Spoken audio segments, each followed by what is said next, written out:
was in Intelligence and Security Command, no longer. This is Joe McMonagle, remote viewer 001. I use this as kind of a classic example of someone I'm really familiar with. He was given a target. This is Lawrence Livermore National Laboratory.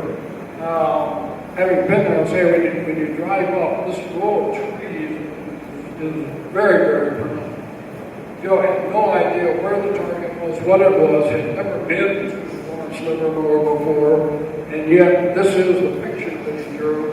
Really got my attention. There's very spectacular row of trees. This one, next slide. He goes on to say, I think you'll recognize, see lots of similarity between the paintings that Engel has done. He's a famous artist. He is no longer participating. Next slide. I'm going to use an example here of one of the cases that Joe did that says, hey, this stuff really works. One of the things I get in a lot of trouble with the remote viewing community too, because my take is sometimes it works. Let's understand, this is not 100% of the time. The point is that there are times when it does work and it's pretty spectacular. So he was given some coordinates that were pretty far north, and he said, well, this is a cold place, and describes the behavior on there. So they brought out a picture from the satellite and said, well, can you tell us what's in this building? Next slide. So what he did is he described some submarines that were there. And he talked about, there's lots of, one of them was really, really large. And it's double hulled, and the launch tubes are forward in the sail, big thing that sticks up there. And he described a number of very specific attributes of this particular submarine. Now the problem was they went to our boat builders who just said, bullshit, you can't build a submarine that big. If you did, when it went to depth, it would crush. They have not had the Soviets had come on with titanium alloys and whatnot. So they just disregarded everything. Next slide. These are some of the sketches that Joe drew of the time. Next slide. And sure enough, a short time later, he even told them at a certain time there's going to be a trench is going to be dug, the submarine is going to go out there, and here came out a Typhoon-class submarine, and our intelligence service had totally missed it. And the Brits now have one that's under construction that is a little bigger, but to this day, it's the biggest submarine that is out there, and all of the things that he had described were in fact accurate. Next slide. Some similar things happened. One of the things that happened slightly before just was when we went into Panama. They decided to do to target our stealth fighter, which was still secret at the time. So they had people look at the stealth fighter. They came up with the conventional wisdom was that it was going to be kind of a soft wing, nobody had it, but it does look like one of the things that they hit onto was not only the stealth fighter, by the way, which never was a fighter, but the two B-2, which was the follow-on aircraft, which was super secret at that time. Now, this really scared people because they said, how is it that somebody sitting at Fort Meade, Maryland, can get, technical specs on something sitting out in the desert in the battle? Next slide.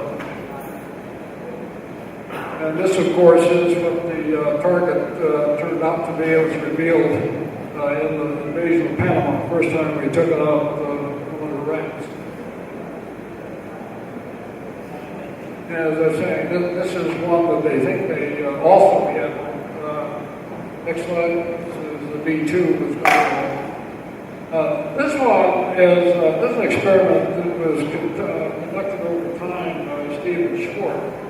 And I mentioned earlier, he's done some stuff on future Stephen Gray about what some of the futures might look like. They're very similar to the reports that Stephen Schwartz has been getting for more than a decade now.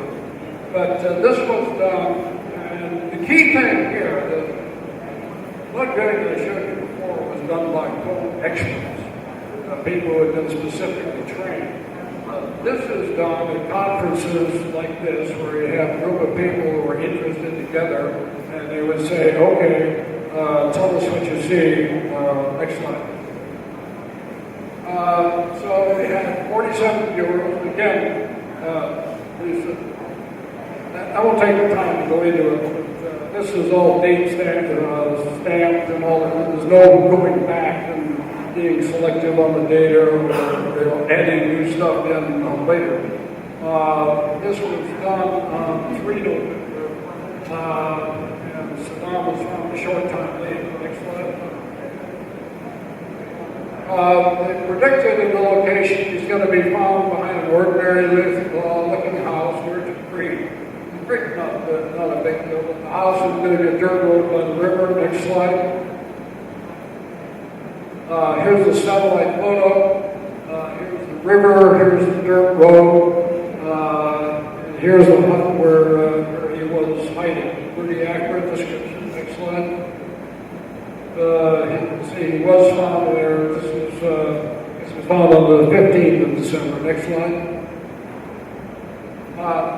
These are the predictions, and they actually drew. This is a drawing that somebody made, and particularly have the trees on both ends. And you can see this is an actual picture of the house where Saddam was found. Next slide. That prediction, we found crouching in a subterranean cave or tunnel, ordinary looking village. Next slide. The predictions about the place, they actually drew a picture and said, here's the tunnel. And this is the area where he was actually found in the spider trap. Next slide. That he'll look like a homeless person, dressed in dark clothing, a ratty beard, wild, disheveled hair. That's 3 November. Here's the picture in December of him coming in. Next slide. Says he'll have predictions about money and women. Next slide. He did have a bunch of money. He'll have only 2 or 3 people. Conventional wisdom was that he would have an entourage of guards around him. And in fact, when he was found, there were only a couple of people there. Next slide. This will not be defiant. He will also resign to his fame. Quite dispirited. And this is what was predicted initially. This is what was found a month or so later.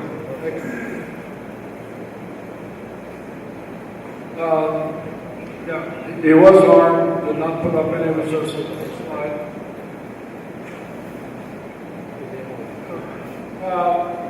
But the point here is, it didn't take an expert. This stuff was all done by, again, people who had no specific training in remote viewing or whatever, just so that you have the capability to reach out and get information. Again, UFO crowd is not like that. Next slide. Ayahuasca UFO. And one of the things that shows up consistently are the UFO pictures in the ayahuasca painting. Next slide. This is the most recent one. This just came out a few months ago. It's on UFOs. So I want to throw some of this in. Next slide. There's a whole spectrum of beliefs on UFOs. There are from debunkers who say this is all BS and whatnot, to skeptics who are, well, UFOs might be here, to the final one. There's a lot of folks right now residing over here that said, aliens are here and living among us. Next slide. However, this is not the greatest story ever told. We keep getting very that what they want is disclosure by the government. Next slide.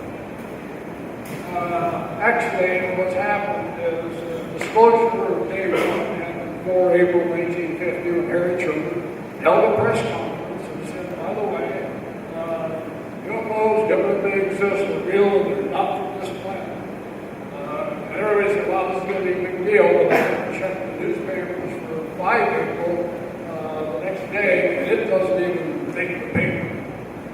But the point is, all of these presidents, not only ours, Gorbachev, many senior officials, have all come forward and said, hey, this is real. And people keep saying, but tell us it's real. How many times do you have to hear this? Next slide. Yeah, they kept promising us that it was going to be have a big reaction on religion. Next slide. This has been pretty much the global response to announcements. There have been announcements in many countries. Next slide. But somebody asked me a question earlier today about the final words of my book are, in the end, it's clear the universe is far more complex than we ever anticipated. I argue we're not even close to solving the UFO problem, but rather we're still at the front end of defining the issues. The point is that there are so many similarities. I do have to come down against what's called the extraterrestrial hypothesis. Meaning little gray guys from Zeta Reticuli are coming here, and they're the ones that are responsible for all of that. In my view, that answer is just too simple. It does not answer all of the observations. There's too many things that are happening. Next slide. And here's another problem, and this has direct applicability. And that is, we can talk about other seeing beings. Well, again, there have been reports of interactions between humans and sentient non-human beings as long as it's been recorded in history. Bringing UFOs into that is really, fairly unique and recent addition to it.